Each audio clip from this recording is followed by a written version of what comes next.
this audience profile information that would be openly available in my media pack. It includes an ideal reader section.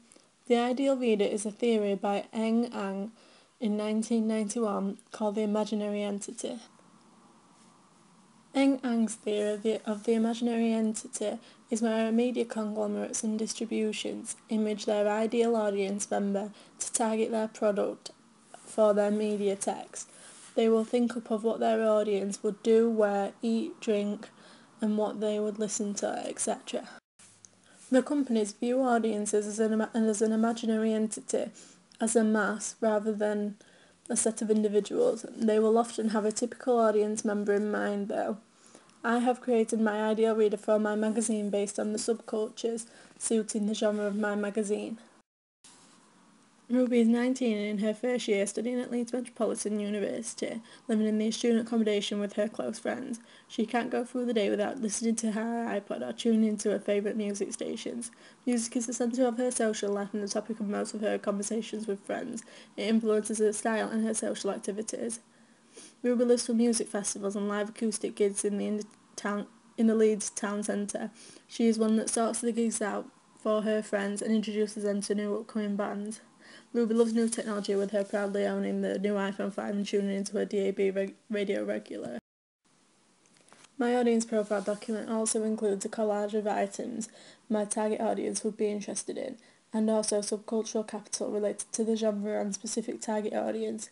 It also includes key statistics section that has the target area, the genre of my magazine, the predominant sex the magazine is aimed at, and the ABC1 percentage of my audience. My magazine reaches 58% ABC1s. This is because it is aimed at students, therefore they will have disposable income from parents in a good and professional job.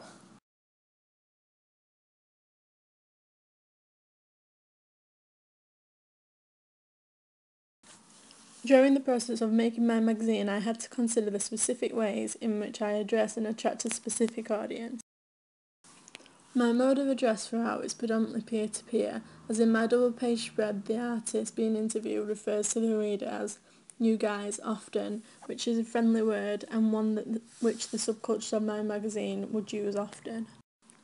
Although in some aspects it is teacher to pupil, this mode of address will be noticed in album and gig reviews, telling my specific house style of my magazine being black, white and red attract my target audience of females more, because red is stereotypically a feminine colour. Another way in which I attracted my female target audience was through the model I used in parts of my magazine. This particular model will be portrayed as an ideal self, said by Carl Rogers. Also, her clothing she is wearing during the photo shoot is items that are in fashion, such as the Doc Martens shoes being a significant indie item of subcultural capital. However, her legs are covered by tights and the outfit isn't exactly revealing, therefore making her more of an ideal self than an ideal partner influenced by the male gaze, said by Laura Mulvey. Although my headlines on my front cover, potential lead headliner, could attract both sexes, which is good because as the magazine is predominantly targeted at females, it is only at 61% of females, so there is still males interested in the magazine, so I have kept that window open as it means a wider audience interested, therefore more profit for the magazine.